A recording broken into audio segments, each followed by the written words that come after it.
¿Qué tal? ¿Cómo están amigos y amigas de esta comunidad? Muy buenas tardes para todos aquellos que están sumando en este momento, para todas aquellas en una tarde que llueve en la Ciudad de México y qué bueno porque ya el sol estaba de verdad insoportable para todos aquellos y aquellas que se sumen después, que lo vean on demand. Pues por supuesto, buenos días, buenas tardes, muy buenas noches. Hablemos de la mentira. Es cierto que hay un mantra por parte de la oposición, la verdad es irrelevante, pero el maestro Fernando Buenabad, a quien por cierto tendremos el día de mañana aquí con nosotros, me comentó algo muy cierto. Vivimos en la época de la plus mentira. Esa mentira que se ha vuelto una herramienta fundamental para cobrar facturas, para buscar ascensos sociales, políticos, para recuperar privilegios, particularmente de un grupo de periodistas, de conductores, de intelectuales, de dueños de medios, de empresarios, quienes durante décadas controlaron este país, hicieron lo que quisieron con la verdad, constituyeron a la mentira como parte fundamental de su narrativa. Decidían qué era importante y qué no era importante, qué había que soslayar, qué había que enterrar y qué había que apoyar, qué había que llevar hasta las marquesinas y qué tenía que pasar en un callejón de sombras.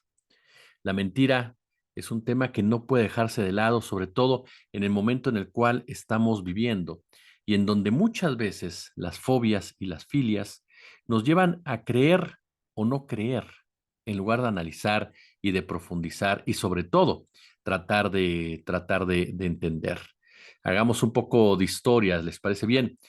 Es bastante conocida esta frase difundida por el principal ideólogo del nazismo, el ministro de la propaganda del Tercer Reich, Joseph Goebbels, quien declaró en innumerables oportunidades que una mentira mil veces repetida se transforma en verdad. O también aquel eslogan que difundía frecuentemente y que se ha transformado en una especie de mantra de los apologistas del llamado paradigma de la posverdad.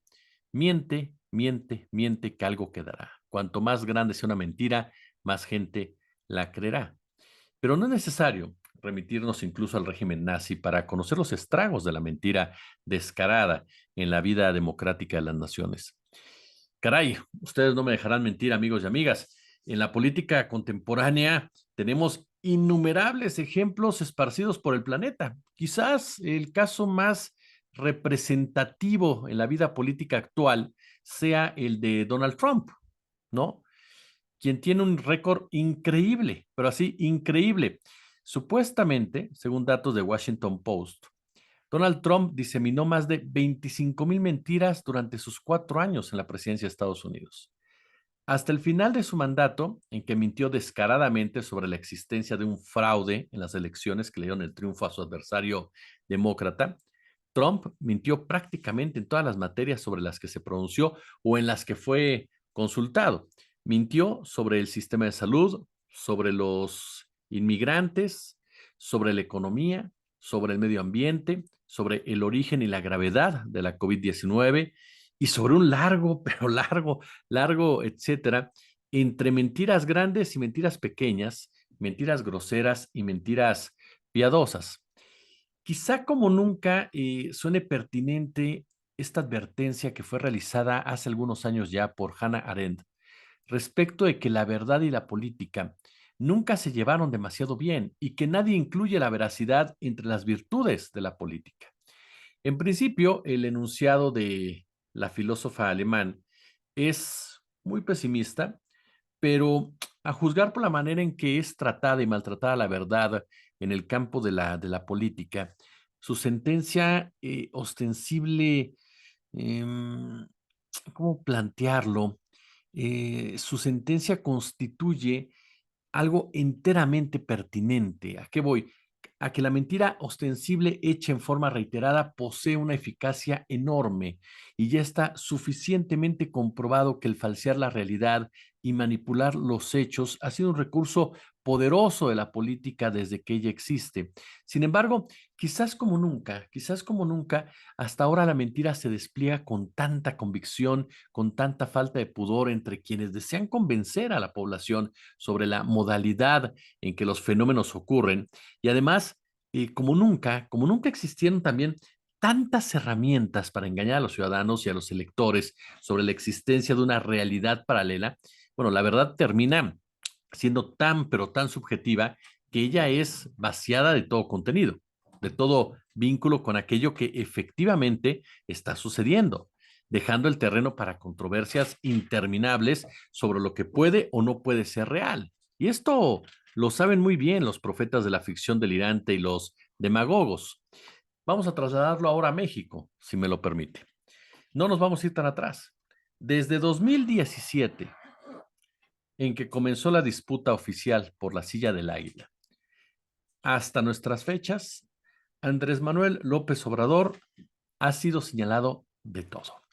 Desde dictador hasta tirano, pasando por autócrata, por robaniños, porque va a acabar con las bodas, porque va a cerrar iglesias, porque va a quemar pueblos, porque va a incendiar los bancos, porque va a expropiar a Televisión Azteca y a Televisa, porque te va a quitar tu departamento del Infonavit. De todo le han inventado a Andrés Manuel López Obrador. No ha habido un solo hecho de verosimilitud en torno a la figura del político tabasqueño. Si contabilizáramos cuántas mentiras se han dicho alrededor de Andrés Manuel López Obrador, de que si mató a su hermano, de que si mató a una persona de joven, de que si se robó a un caballo, de que si incendió pozos petroleros, de que si tenía órdenes de aprehensión en Estados Unidos. Tan solo, mire, el ejemplo más palpable de todo esto. Desde diciembre del 2023, esto lo dice Alberto Escorcia en esta investigación tan interesante que ha hecho con Julián Macías sobre el hashtag narcopresidente. ¿Por qué es importante? Porque sí, en este momento parece que ese hashtag ya lo dejaron de utilizar las mentes brillantes de la oposición, pero la realidad es que nos tiene que servir como un antecedente real, importante, porque lo que sigue es la inteligencia artificial. Y si no logramos entender cómo se maneja, ¿no?, la trampa digital, podemos caer muy fácil, muy, pero muy fácil. Dice Alberto Escorcia que desde el año pasado capturaron las ubicaciones varios troll centers de acuerdo a filtraciones de personas que están detrás de narcopresidente y de sus variaciones. Analizaron mi voto para Xochitl con ayuda de Julián Macías, con datos, y uno de esos lugares dio positivo. Uno de los 5 troll centers que han dado positivo, 500 metros alrededor del World Trade Center. De ahí, aquí en el World Trade Center, de ahí han salido ataques contra Claudia Sheinbaum, acciones a favor de Xochitl Gálvez y ataques hacia López Obrador con el hashtag narcopresidente. Es decir, el mismo equipo que apoya a Xochitl es la que está criticando y golpeando a Andrés Manuel López Obrador. Aquí el punto, y lo destaca Scorsi y lo destaca Macías, y coincido plenamente con ellos, es investigar a fondo si se están utilizando recursos públicos para esta operación. ¿De dónde sale tanto dinero para llevar a cabo este tipo de ataques? Yo me inclino mucho a pensar en la red Atlas y los intereses involucrados ahí, tanto de los Claudio X como de los Salinas Pliego y de otros empresarios como Alberto Ramírez y demás, quienes están en contra abiertamente de la Cuarta Transformación y que por la cantidad de dinero que se ha destinado, solamente personajes de ese tamaño pueden pagar. Ni siquiera pueden ser los partidos políticos porque esos gastos brincarían de inmediato en cualquier investigación que se estuviera llevando a cabo, y vaya que están llevando a cabo también investigaciones periodísticas para saber en qué están gastando los partidos.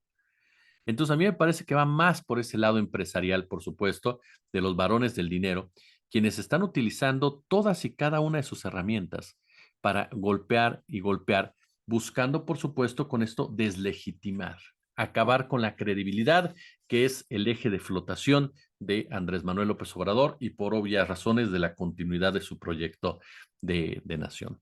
Pero los mentirosos son personas, si usted me lo permite, ruines, cobardes.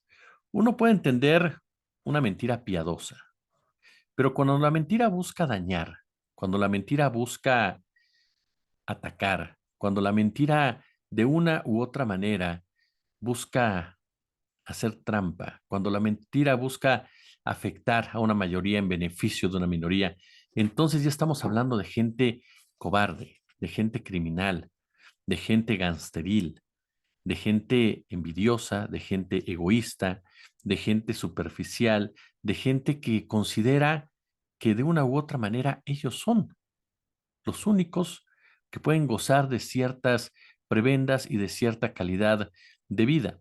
Nunca se me va a olvidar la entrevista que hizo, ahora que está tan de moda otra vez mi querido Hernán Gómez, es broma, pero nunca se me va a olvidar esa entrevista que le hizo Hernán a una persona en una marcha, la última de la Marea Rosa, en donde la señora le dice, no me entrevistes a mí, entrevista al pópulo, ¿no? Para que veas que también el pópulo viene a marchar a favor de la Marea Rosa.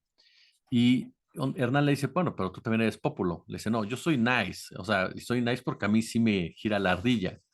Es decir, esta visión que tienen de sí mismos los mentirosos, que se mienten de tal manera que se creen completamente sus mentiras y caen entonces en una mitomanía esquizofrénica y sistemática. La mentira ha sido utilizada todo este sexenio, desde el inicio del sexenio de López Obrador, para tratar de una u otra manera de generar inconformidad en el país, generar incendios en el país, ver a México arder en pocas palabras. Y hay diferentes tonos, por supuesto. Está el tono que le quiere dar Latinos, ¿no? Con Carlos Loret de Mola y Broso, particularmente, quienes a través de reportajes disfrazan la mentira bajo el concepto periodístico. Nos dicen, aquí está este reportaje, aquí está esta entrevista, aquí está esta filtración, aquí está este audio. Lo vendemos como una gran nota, pero ya cuando empiezas a indagar, empiezas a profundizar, te das cuenta que son el famoso periodismo de inferencias, de ese periodismo del cual vamos a hablar mañana con el maestro Buenabad, ese periodismo que no cumple con la rigurosidad y los estándares del verdadero periodismo de denuncia y de cuestionamiento al poder. Es un periodismo basado en supuestos. Es un periodismo en donde las pruebas son simples artilugios que se pueden desechar. Es un periodismo en donde las hipótesis no deben de ser comprobadas, sino que debes de dejar el final abierto para que la ciudadanía, de una manera o bien de otra, tome sus propios caminos. Es decir, es más un trabajo basado en el hígado y en una visión facciosa que en realidad una investigación que nos pudiera ayudar a entender el mundo de la corrupción. Loret de Mola ha utilizado un término muy particular y pegajoso, el clan, para definirse a los hijos del presidente Andrés Manuel López Obrador y de todo el círculo que lo rodea. Sin embargo, Claudia Sheinbaum dijo algo muy cierto en el debate, porque sí, nadie puede meter al fuego, las manos al fuego por nadie. Y Claudia Sheinbaum lo que dijo fue, pues si tienen pruebas, vayan al Ministerio Público, ¿no? Ya, si tantas pruebas tienen y están tan seguros de esto, vayan al Ministerio Público y preséntenlas. El propio López Obrador ha pedido que acudan con las pruebas al Ministerio Público y lleven a cabo las acciones conducentes. Y sin embargo, todo termina ahí, en el golpeteo. Yo insisto, si Carlos Loret supiera que tiene las pruebas contundentes en estos reportajes, que no las tiene, insisto, porque si uno lo revisa y su servidor los revisó todos, hubiera acudido, si no él, cualquier otra persona. ¿Se imagina el golpe político que eso hubiera sido? Demanda tal cual por esto, con estos datos, con estas pruebas, en contra de los hijos de López Obrador, en contra de tal socio de los hijos de López Obrador, en contra de tal personaje. El mismo caso pasa por Raimundo Riva Palacio. Él, por su lado, nos ha mentido respecto a la muerte del presidente. Fue de los conductores, bueno, de los columnistas que se atrevió a asegurar la muerte del presidente de la República, daños a la salud irreversibles y todo basados, dijo mentirosamente, en mis fuentes en Palacio Nacional. Es cierto que anteriormente Riva Palacio tenía fuentes al interior de los gobiernos, particularmente durante los sexenios de Felipe Calderón Hinojosa y, si no mal recuerdo, de Vicente Fox Quesada. Esto sobre todo por su cercanía con Genaro García Luna. Pero en la actualidad esas fuentes le han cerrado la puerta. Y se la han cerrado porque o ya no están o saben que vincularse con este personaje es un riesgo latente, porque cada acción que lleva a cabo Riva Palacio tiene como finalidad generar encono hacia el gobierno de López Obrador. Y aquí perdemos la oportunidad de una crítica real, de una crítica con sustento, de una crítica de un personaje que hace 20 años, 25 años, era reconocido como un personaje que se preparaba, que leía, creo que reconocido como un personaje culto, pero que a raíz de todo lo que ha pasado y conforme se fue acercando al poder y siendo cooptado al poder, como pasaba con Jorge Fernández Menéndez, se convirtieron en dos personajes más de una narrativa mentirosa y tramposa, de una narrativa en donde la verdad es irrelevante, en donde no importa especular, en donde puedes inventar lo que sea. Lo importante aquí, por supuesto, es dejar un mensaje. Riva Palacio lleva durante los últimos, ¿qué? 5 o 6 días, afirmando que López Obrador tiene problemas con todos, con Sheinbaum, con Encinas, con todo. Bueno, ya Encinas ya hasta le respondió y Riva Palacio, en lugar de contraatacar con una prueba, con un documento, con una grabación que asegure, confirme lo que escribió sobre que Encinas y López Obrador están peleadísimos, lo único que dijo fue, a ver si escribe bien mi nombre, y ahí están los datos. Bueno, ¿cuáles datos? ¿No? Nos encantaría ver los datos que tienes, pero no pasa nada. El chiste es lanzar precisamente la mentira disfrazada de análisis periodístico. De ahí nos vamos a Héctor Aguilar Camín, otro personaje que lleva todo este sexenio escribiendo perfectamente que si un golpe de Estado, que si López Obrador ha erosionado las instituciones, que si se ha convertido en un tirano, que si se ha convertido en lo que juró atacar, que si ha roto con la democracia, que si el país está sumido en una dictadura desde Macuspana, que si ya no hay libertades, que si todo el mundo es censurado, que si hay perseguidos políticos. De eso se ha tratado el trabajo de Héctor Aguilar Camín, un hombre tan cercano a Carlos Salinas de Gortari, que recibía sus buenas mensualidades, muy buenas mensualidades, y que gracias a ellas pudo forjarse un patrimonio importante, pero sobre todo ampliar sus negocios literarios y tener el control precisamente de esas letras y de esas plumas. Triste porque Héctor Aguilar Camín sin duda era un gran escritor. La muerte en el Golfo es una gran, pero gran novela y otras más que publicó, pero se convirtió simplemente, como lo definiría el maestro Carlos Monsiváis, en un intelectual orgánico, un personero del poder, un sujeto tan cómodo sentado ahí, no a la derecha del padre, sino en la misma mesa de aquellos que lo ven como una diversión, como un entretenimiento. Porque a los políticos, a los empresarios, tienen una extraña fascinación. Y esa extraña fascinación se debe a que les gusta contar con intelectuales al lado, que les declamen poemas, que les cuenten historias, que les digan las cosas con ese lenguaje florido y grandilocuente, que lleven a cabo sesudos análisis que al final les den la razón y les aplaudan con sus guantes de seda. Es decir, son bufones modernos. Y eso es lo que fue o es Héctor Aguilar Camín para un sector del empresariado que lo manda precisamente a lanzar este tipo de mentiras.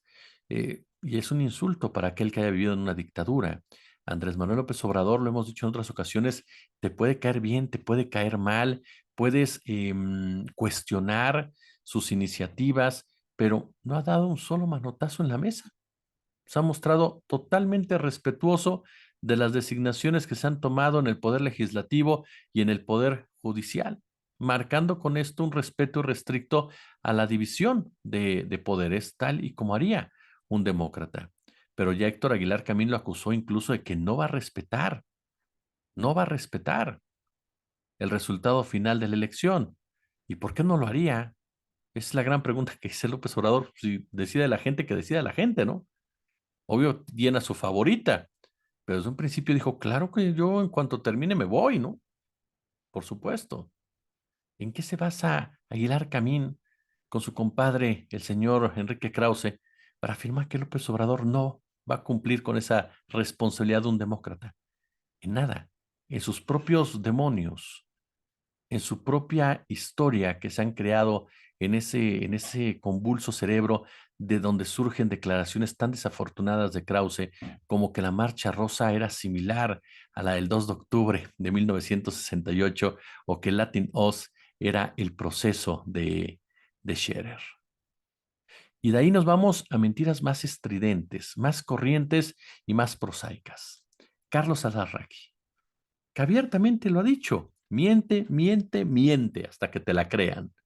Un tipo que se la pasa insultando de manera personal a Claudia Sheinbaum, que se justifica diciendo yo la conozco, que bueno, hasta el propio pinochetista Pablo Iriart le dice, oye, yo no estoy de acuerdo con esos insultos, una cosa es el aspecto profesional y otro los insultos personales.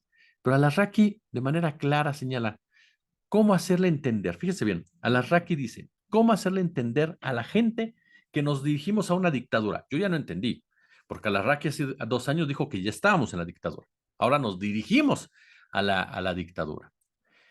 Y le contesta Beatriz Pajés, otro de estos personajes tan particulares que aparecen ahí en Atypical. eh, ¿Cómo le explicas a una persona con una menor capacidad que la tuya educativa que vas a una dictadura? Es decir, son clasistas y racistas. Y yo les respondo, ¿cómo le explicas a alguien algo dejando de ofenderlo? Dejando de creer que es tonto, dejando de creer que es menos que ustedes. Cuando ustedes son personas deplorables por la manera en cómo se refieren a aquellos que consideran que no son iguales.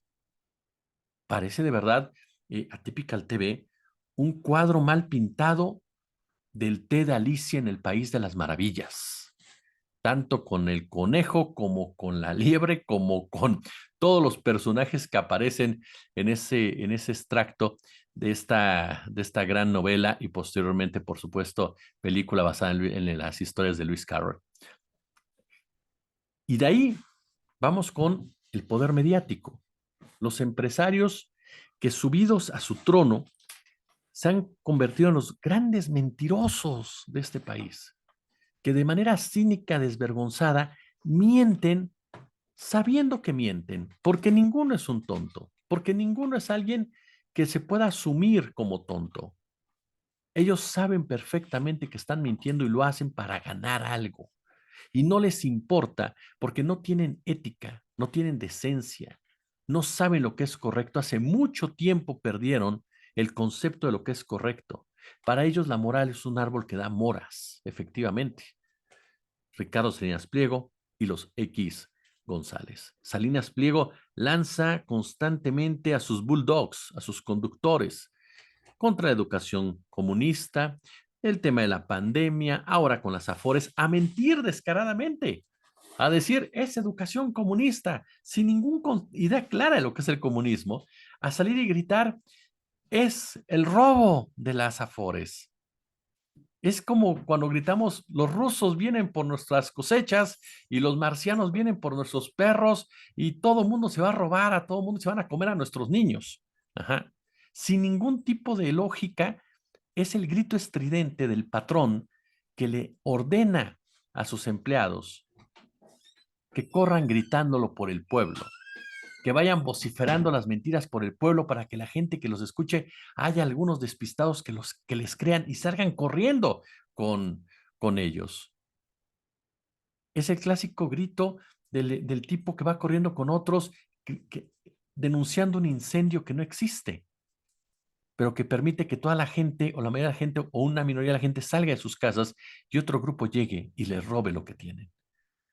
Y el genio detrás de eso, genio, sonríe desde sus palcos, disfrutando sus juegos de golf y sus viajes en helicóptero.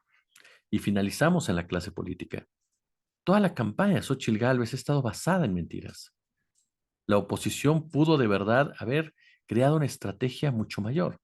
Hoy están enfrascados y sumidos en un negacionismo que resulta patético y lastimoso, en no aceptar y rechazar de manera furiosa, iracunda, la posibilidad de una derrota que está más que definida.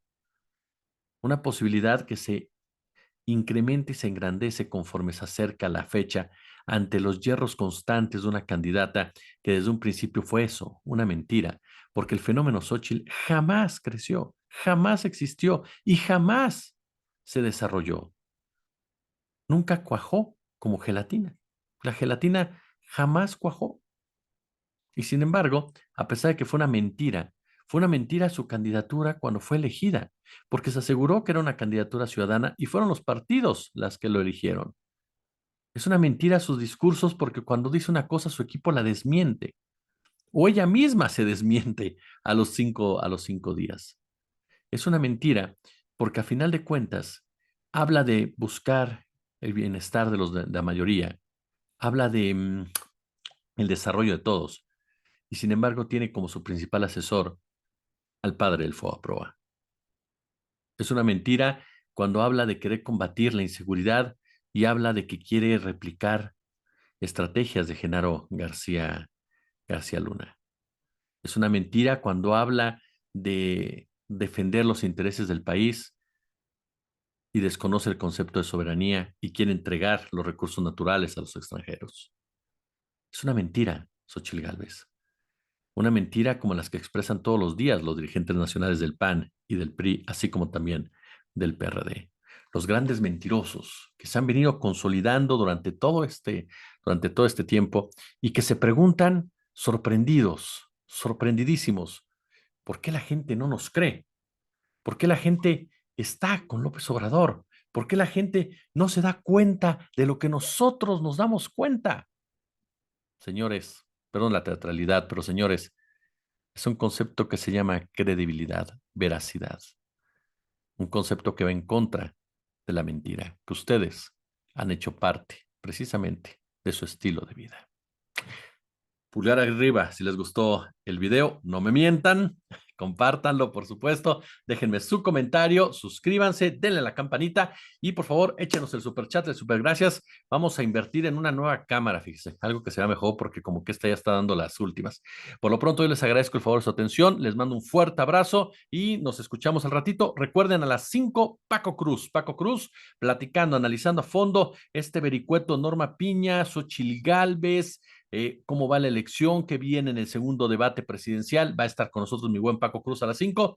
6:30 narrativas con el uso faccioso de las instituciones, el tema Hernán Gómez, el tema Wallace, en fin, van a estar con nosotros Federico y Ricardo y yo regreso por la noche con un segundo comentario sobre los Quintos, este grupo de poder en la Ciudad de México derivado de los Ocean al interior del PAN, sin olvidar, por supuesto, nuestra nota especial, el negocio de la migración que estará al aire a las 4 de la tarde. Ganan todos menos los migrantes. Como siempre, un gusto, como siempre, un placer.